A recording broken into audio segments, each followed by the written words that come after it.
talk about the diminishing attention span and what have you. What do you guys feel about longer form?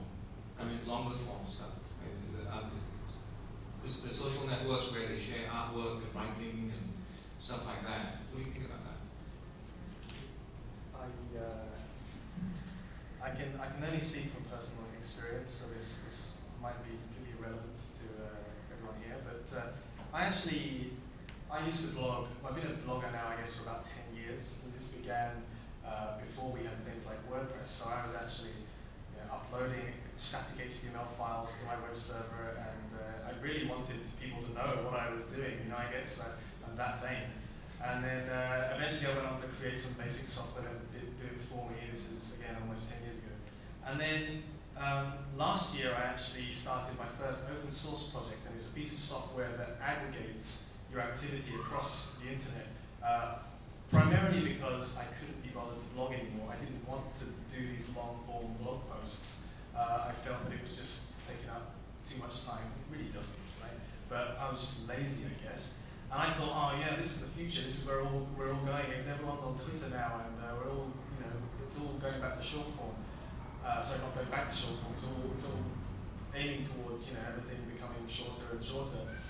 But speaking from personal experience, I kind of miss long form blogging now. I think that was the initial kind of honeymoon phase, fascination with using all these services that encourage short form stuff. But I see myself going back to blogging eventually, blogging long form. I think there'll always be a place for that. Yeah. So I kind of took your question actually when you said long form. I was thinking even offline long form, like print and books. And again, I'm only speaking from personal experience. I love it. I'm just a huge fan of books and other print. My daughter's 8 years old, and she does not have a MySpace page, or she's not on Facebook, she's not on LinkedIn. We have parts of our house where LCDs are banned from the top floor of our house. We talk to each other when we read books. She's a reader, and this was wonderful. Right. As terms of my writing, for the several people that read my blog, mine are fairly long. So and I'm not going to change that. If you can't take a situation and do an analysis, have a premise, try to prove that with some set of facts or observations and have a conclusion, I don't think it's writing, and it's not that useful. Yeah. Tanya? For me, I split it up between online and offline. Online, I have a super short attention span, which is why I prefer MSN to email. And I'll look at the subject email, and I'll just take forever to respond to it if I don't feel like it. Ping you an MSN, you get a response right away. But at the same time, I love reading epic novels. I still read the newspapers. And that will never disappear from me. So I think, if that's what you mean by long form, then for me it's there to stay.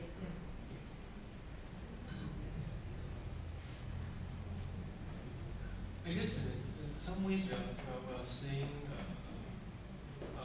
a fight back. There's a lot of people on Twitter that are saying that, hey, this is taking up too much of my time, and I don't have enough time to concentrate, really think on the problem. And some people are going to take Twitter breaks. Like they say, okay, I'll be on hiatus for 2 weeks in order to think carefully about important things that are in the world. So I think there are always a time and place for everything. Twitter is great for sending short messages, mindless